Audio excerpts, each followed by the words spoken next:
네, ETF 시황입니다. 오늘도 하나하나 만나보도록 할 텐데요. 전반적으로 디폴트 우려감이 좀 움직임을 주고 있다라고 볼 수가 있겠습니다. 하나하나 체크해 보도록 하죠. 스파이는 1.12% 빠졌고 QQQ가 1.27%, 다우 산업평균을 추종하는 다이아가 0.69% 이렇게 하락폭을 좀 보이는 모습이 나타났고요.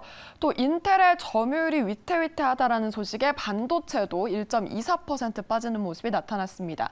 기술주, 금융주 전반적으로 어두운 분위기가 확산되는 움직임이 나타났고요. 이로 인해서 미국의 변동성은 큰 폭으로 튀어올랐습니다. 무려 2.47% 크게 오른 것이 확인되고 있고요. 반면에 금값은 2,000달러 선을 하회하는 모습이 나타났죠. 강달러 현상으로 좀 볼 수가 있겠고 0.69% 빠지는 움직임이 나타났습니다. 반면에 WTI 원유는 오르는 모습이 나타났는데요. 사우디 장관의 경고 때문입니다. 이로 인해서 1.5% 오름세로 마무리 지었습니다. 다음으로 상승 하락 종목 5가지 만나보도록 하겠습니다. 먼저 상승을 가장 많이 했던 섹터부터 확인을 해보도록 하죠. 가장 많이 올랐던 건 천연가스였고요. 이어서 나스닥 하락, 원유, 빅스 선물, 금채굴 하락이 올라와 있습니다. 전반적으로 에너지 시장이 좀 움직였다라고 볼 수가 있겠는데요.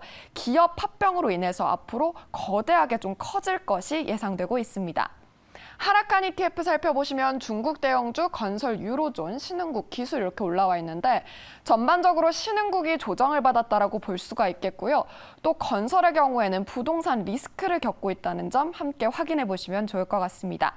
이번에는 연결해서 자세히 시황 들어보려고 하는데요. 윤재용 미래에셋증권 선임연구위원과 함께 ETF 시황 들어보도록 하겠습니다. 연구원님 안녕하세요. 안녕하세요. 네, 오늘도 전일장 동향부터 짚어주실까요? 네, 우선 지난 시장 제조업 지표 둔화 그리고 부채한도 협상 이 두 가지 이슈가 가장 크게 좀 작용했던 것 같습니다. 여기에 우크라이나 관련해서 미국이랑 러시아 관련해서 조금 갈등이 좀 격화되고 있다라는 부분도 좀 더 부각이 된 내용들이 있고요.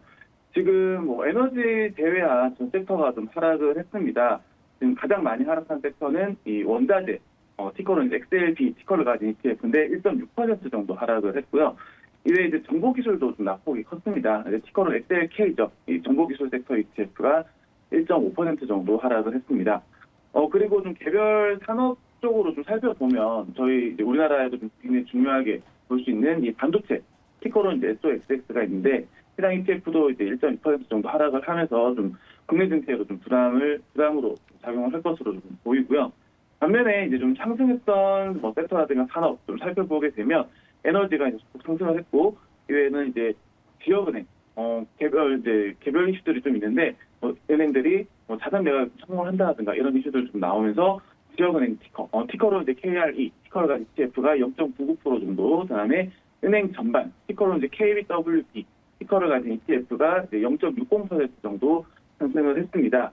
이외에도 좀 개별 원자재라든가 이런 것을 살펴보게 되면 이 원유 티커는 OILK 티커를 가진 ETF가 1.4% 정도 상승을 하면서 상대적으로 좀 선방하는 모습 보였다 정도로 좀 요약을 할 수가 있겠고요. 전일 시장 결국 좀 돌아가서 어떤 지표 둔화에 따른 어떤 경기 둔화에 대한 우려감, 그거에 더해서 부채한도 협상, 정말 시장의 발목을 계속해서 붙잡고 있는데 이 부채한도 협상 관련해서도 계속 물론 장 끝나고 좀 긍정적인 톤이 좀 나오긴 했지만 여전히 시장의 발목을 붙잡고 있다 정도로 요약을 할 수가 있겠습니다. 네, 부채한도 협상 이슈가 여전 좀 난항을 겪고 있기 때문에 이 부분 좀 참고를 해보셔야 할 것 같고요. 그렇다면 지난주 리뷰도 좀 부탁드릴까요?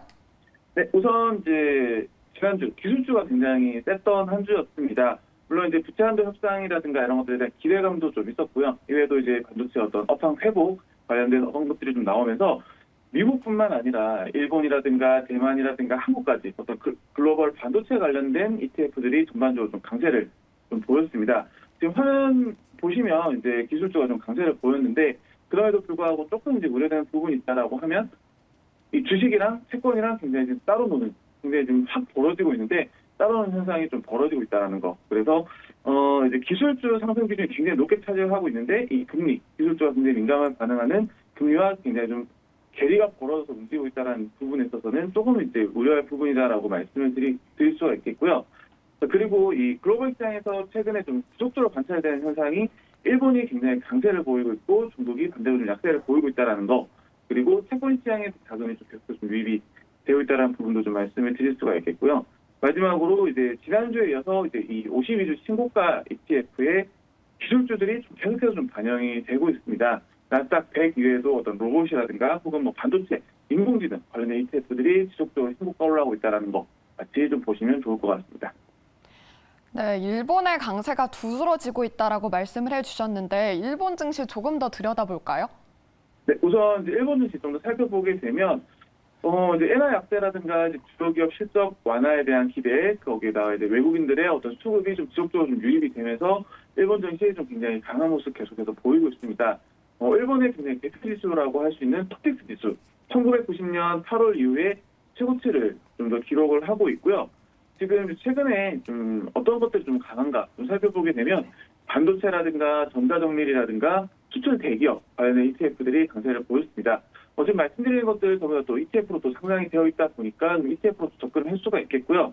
대표적으로 이제 반도체, 티커로 이제 2644입니다. 일본 시장에 상장되어 있는 일본 반도체 ETF인데, 국내로 치면 이제 소부장, 흔히 소부장이라고 얘기하는 이제 소재라든가 부품 관련된 글로벌 경쟁력 상위 업체들이 많이 편입이 되어 있습니다. 이외에도 이제 전자정밀, 티커로는 이제 1625로 이제 일본에 상장이 되어 있고요. 이외에도 이제 수출 대기업, 수출 비중이 높은 대기업들만 묶은 ETF는 2644 티커로 상장이 되어 있습니다. 제가 이제 ETF들 말씀드리면서 이제 티커를 계속해서 좀 같이 말씀을 드리고 있는데 이런 부분들 내용 들으시다가 이런 거 계속 좀 살펴보면 좋겠다라고 하시는 부분들은 좀 같이 이제 저장해 주셨다가 좀 살펴보시면 좋을 것 같고요.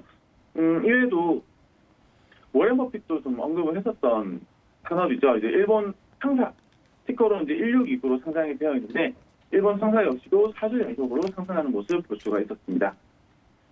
네, 일본 증시에서도 기술주, 특히 반도체 강세가 두드러지는 것으로 판단할 수 있겠는데요. 최근에 기술주가 52주 신고가 종목에 속속히 좀 등장을 하고 있는데 어떻게 보시나요? 네, 우선 그 작년에 낙폭이 워낙 컸다 보니까 이제 한동안 좀 반영이 안 되다가 지난주부터 이제 본격적으로 기술주 관련 ETF들이 52주 신고가에 진입을 하고 있습니다.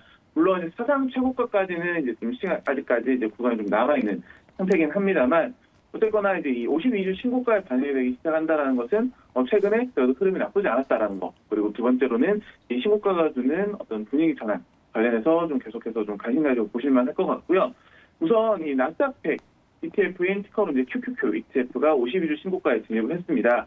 이외에도 이제 미국 대형 기술주들을 편입하고 있는 ETF인 티커로 이제 IGM ETF도 역시나 52주 신고가에 올랐고, 이외에도 이제 반도체 티커로 이제 SMH라든가 뭐 SXX 혹은 정보기술 섹터 티커로는 뭐 XLK라든가 뭐 VGT 이런 ETF들이 있죠. 이외에도 이제 기술 테마 내에서는 로봇들 티커를 가진 ETF가 있습니다. 이 로봇이라든가 혹은 스마트 그리드 혹은 인공지능 몇 번 이제 소개해드렸던 ETF이기도 한데 AIQ 티커를 가진 인공지능 ETF 역시도 52주 신고가에 좀 진입을 했습니다. 네, 나스닥부터 인공지능까지 확실히 기술주가 살아나는 움직임이 나타나고 있다라고 봐도 무방할 것 같은데요. 그렇다면 머니플로우가 활발했던 ETF도 개별 종목으로 살펴볼까요? 네, 우선 좀 큰 틀에서 좀 살펴보면 이제 ETF 시장 전체로는 좀 자금 유입되는 모습을 볼 수가 있었습니다. 111억 7천만 달러 정도 자금 유입이 있었고요. 카테고리별로는 이제 미국 대형주라든가 혹은 역시나 이제 미국 장기물 관련된 ETF들로 좀 자금 유입이 강하게 나타났습니다. 이제 개별 ETF까지 좀 넘어와서 좀 말씀을 드려보면요. 대표 ETF들이 여전히 많습니다. SPY 티커를 가지고 있는 이 S&P 500, 미국 대표 기업 500개를 묶고 있는 지수죠. ETF인 SPY가 자금 유입 좀 가장 강하게 볼 수가 있었고요. 이외에도 이제 럽셀 2000은 미국의 소형주 2000개를 묶어놓은 지수입니다. 그리고 밑으로 좀 내려오게 되면 역시 뭐 VO라든가 혹은 VO라든가 이런 것들 전체적으로 뭐 미국 대형주부터 중형주 혹은 이제 IWM 아까 러셀 2000 말씀드렸던 소형주까지 어떤 대표 지수로 좀 골고루 좀 자금이 들어왔다. 이외에도 뭐 TLT라든가 LQD 같은 경우는 TLT 같은 경우는 이제 20년 이상 미국 장기물들을 편입하고 있는 ETF입니다. 그리고 LQD 같은 경우는 일정 신용 등급 이상을 갖춘 이 투자 등급 회사채 ETF예요. 그래서 채권으로도 좀 자금 유입이 활발하게 나타나고 있다 정도 말씀을 드릴 수가 있겠습니다. 네, 미국의 국채 그리고 한국의 회사채로 유입이 활발하다는 점 짚어주셨습니다. 지금까지 윤재용 미래에셋증권 선임연구위원과 함께 ETF 시황 연결해봤습니다.